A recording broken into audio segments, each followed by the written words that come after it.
Alright, welcome to August 2020 on Spray Paint Art Secrets. This month we've got some wonderful landscape techniques for you and a new tool and also some galaxy stuff.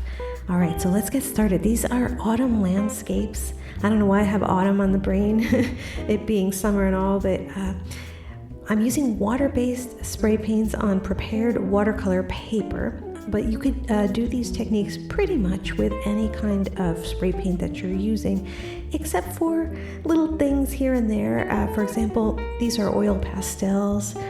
They work great on any kind of surface that you might be spray painting on, but I do use some other things like charcoal in some of these landscapes, which probably wouldn't work on a really slick surface, so you might want to use a black oil pastel to replace some of the stuff I show you. Here's another landscape where I show you how to make some gorgeous clouds using spray paint applied to poster board, and then I put the spray paint down and slide it along to create those clouds. I'll show you all the details of that, and also how to make these trees using a fun tool that you'll find at your local pharmacy.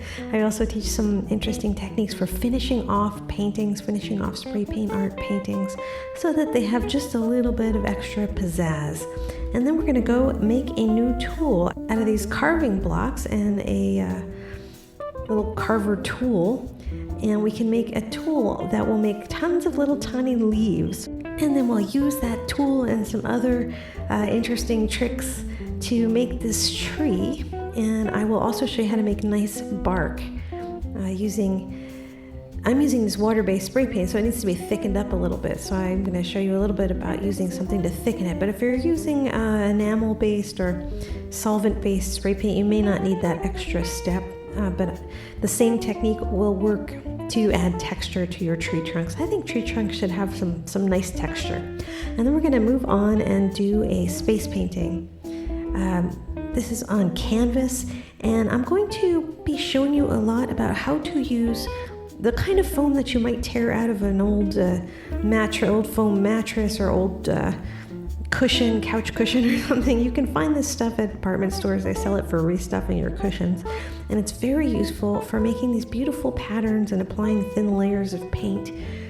It's really just as useful as newspaper. So I'm going to be exploring a lot about using that foam to create interesting background textures, interesting nebulas like this one. So if you'd like to learn more about spray paint art, go to spraypaintartsecrets.com. We have a free video, free materials list, and you can email me, Elisa Amor, at spraypaintartsecrets@gmail.com with your spray paint art questions.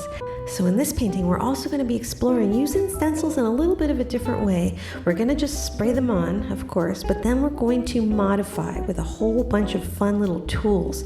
And some of these tools will only work on your water-based spray paint, only because of the texture of the paper more than anything. Only because if it's too glossy, it's hard to make a mark, but others will work on both your regular spray paint and your water-based. So you can do all of these techniques if you want to just use oil pastels.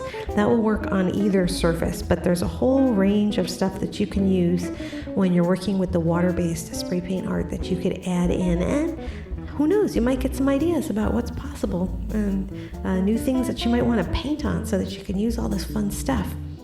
See you inside the membership area. Ciao.